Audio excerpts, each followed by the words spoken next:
On the morning of October 19th, 2025, the world's most visited museum was struck by a brazen daylight heist. In less time than many commute to work, a team of thieves slipped past security, shattered display cases, and vanished with jewels that once adorned French emperors and empresses. This wasn't just a robbery, it was an assault on national heritage. Today, we dive into exactly how they pulled it off, what was stolen, who it belonged to, and why the world is still in shock. The Louvre, a palace-turned-museum, is home to masterpieces like the Mona Lisa, Venus de Milo, and immense national treasures. But tucked away in its Galerie d'Apollon, Apollo Gallery, lies another trove. Rare and priceless pieces of the French crown jewels, many connected to the Napoleonic era. Security is supposed to be tight, but cracks had begun to show.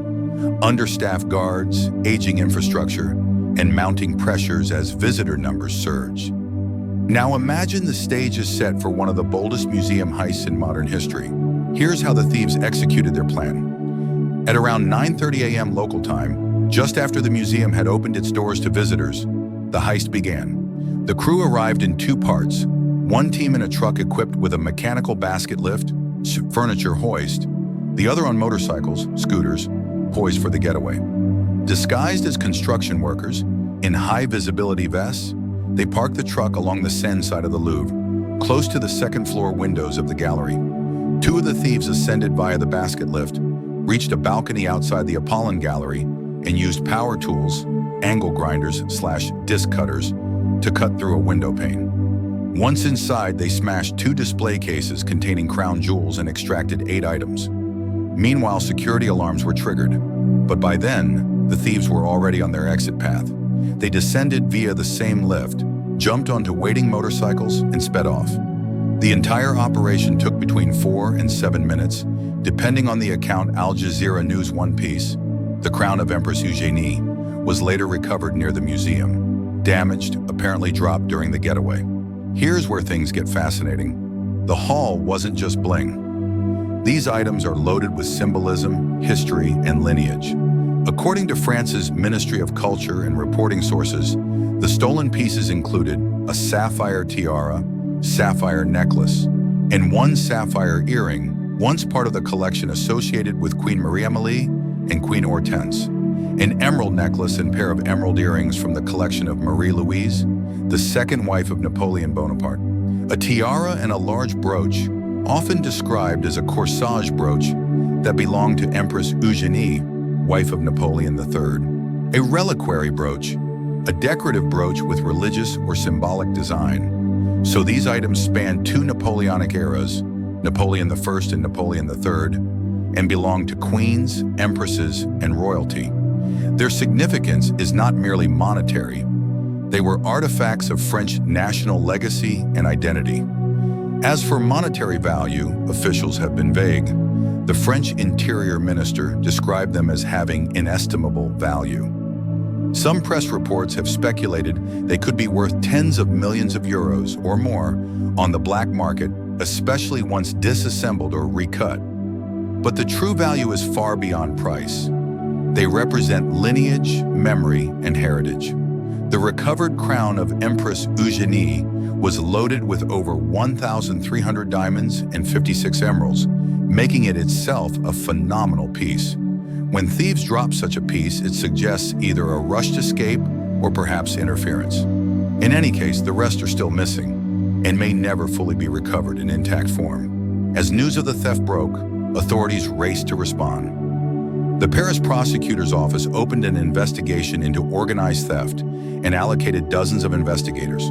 The French Culture and Interior Ministries faced intense scrutiny. Justice Minister Gérald Darmanin openly admitted, "We have failed given how easily the thieves executed the heist." President Emmanuel Macron called the act an attack on a heritage we cherish, vowing to recover the pieces and punish those responsible. Museum security was immediately reviewed.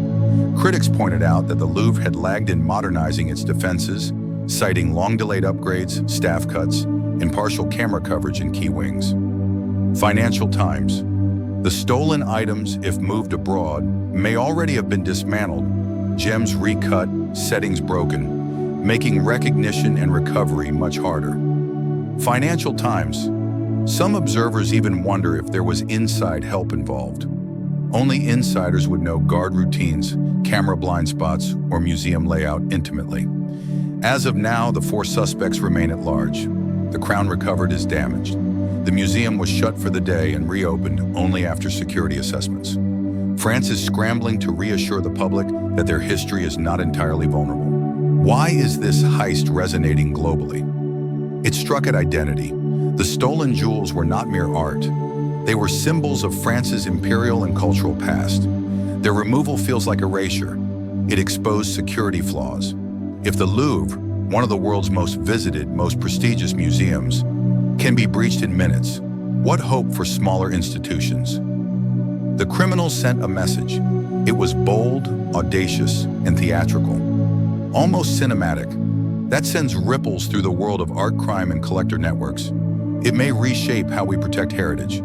Expect push for upgraded safeguards, national audits of museum security, and stricter oversight.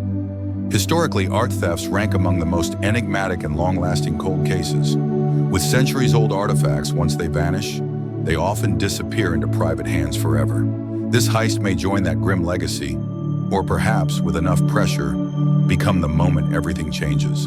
In just 4 to 7 minutes, thieves executed one of the most spectacular museum heists in living memory. But their real target wasn't jewels. It was time, memory, identity. Will France recover its lost treasures? Will the culprits ever face justice? Only time will tell.